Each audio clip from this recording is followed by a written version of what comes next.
In the spring of 421 BC, two exhausted empires signed a peace that was meant to last 50 years. It lasted 6. And those 6 years of peace did more to destroy Athens than the 10 years of war that came before them. For a decade, Athens and Sparta had torn the Greek world apart. The Spartans had the greatest land army in Greece, and every summer they marched into Athenian fields and burned them.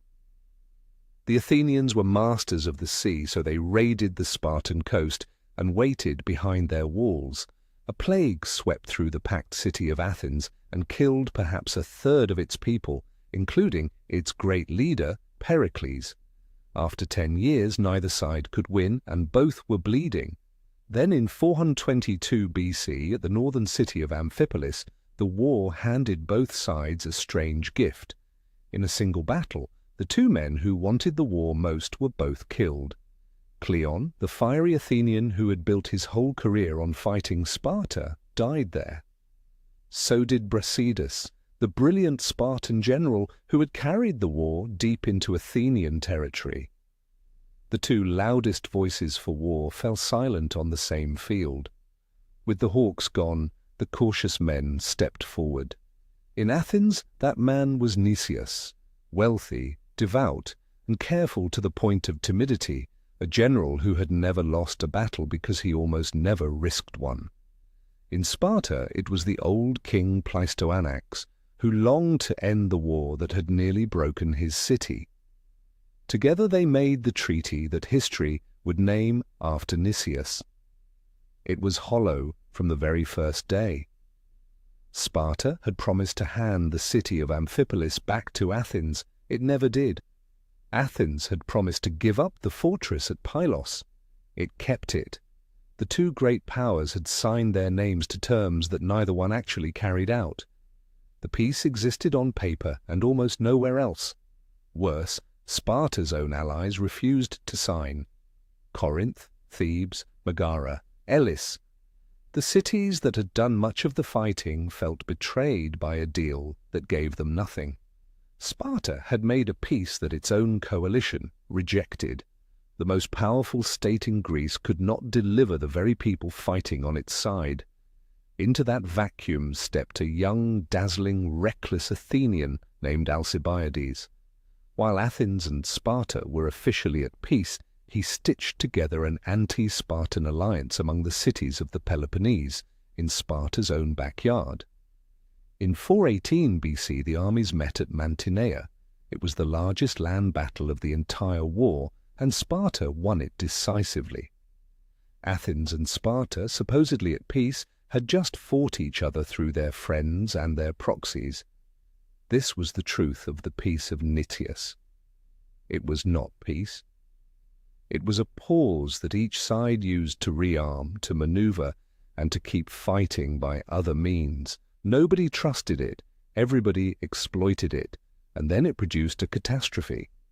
In 415 BC, Alcibiades persuaded the Athenian assembly to do something extraordinary, to send a vast fleet across the sea to conquer Sicily, a rich island hundreds of miles away that had never attacked them. It was a war of pure ambition, launched because the pause had convinced Athens that it was safe to go looking for a bigger prize. One man stood up and argued against it. Nicias, the same cautious general who had made the peace, warned that Sicily was folly, that Athens was gambling everything on a distant adventure. The assembly listened, and then it voted to send the expedition anyway. And it put Nicias in command of the very war he had begged them not to fight. Sicily destroyed Athens. The expedition ended in 413 BC in total annihilation outside the harbour of Syracuse.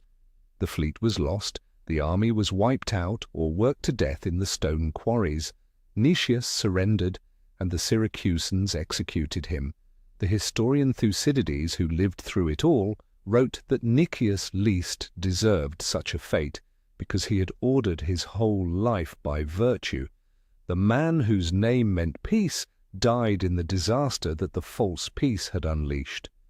By then the war was fully on again, and the second half was worse than the first. Athens, gutted by Sicily, fought on for 9 more bitter years. In 404 BC it surrendered. The walls came down, the empire was over, and it had all turned on those 6 years that everyone had called peace. Time rhymes. New story every day. If you want tomorrow's, subscribe. Now, jump forward 24 centuries. On the 11th of June 2026, after months of open war, the United States and Iran announced a ceasefire. 60 days, both sides said, to negotiate the hard questions and reach a final agreement. Listen to what those hard questions are. One is the Strait of Hormuz, the narrow neck of water through which much of the world's oil must pass, and the question of who controls that choke point. Another is the war's proxies, with Iran tying any wider deal to what Israel does next in Lebanon, a truce between exhausted enemies who do not trust each other, whose allies and proxies are not bound by it, and who can use the quiet to rebuild. That is the exact shape of the Peace of Nicias. Not an ending, an intermission. The Greeks paid for the lesson in blood, so that we would not have to. The dangerous moment in a long war is not the fighting. It is the truce that everyone calls peace while quietly preparing for the next round. A ceasefire that the Allies reject, that the proxies ignore, and that each side treats as breathing space is not the close of a war. It is the overture to a worse one. Athens was not destroyed in the 10 years it spent fighting. It was destroyed in the 6 years it spent at peace, when it mistook a pause for an ending and went looking for a new war to win. The question hanging over 2026 is the one Nicias could not answer. When the guns fall silent, is that the end of the war, or only the quiet before the worse half?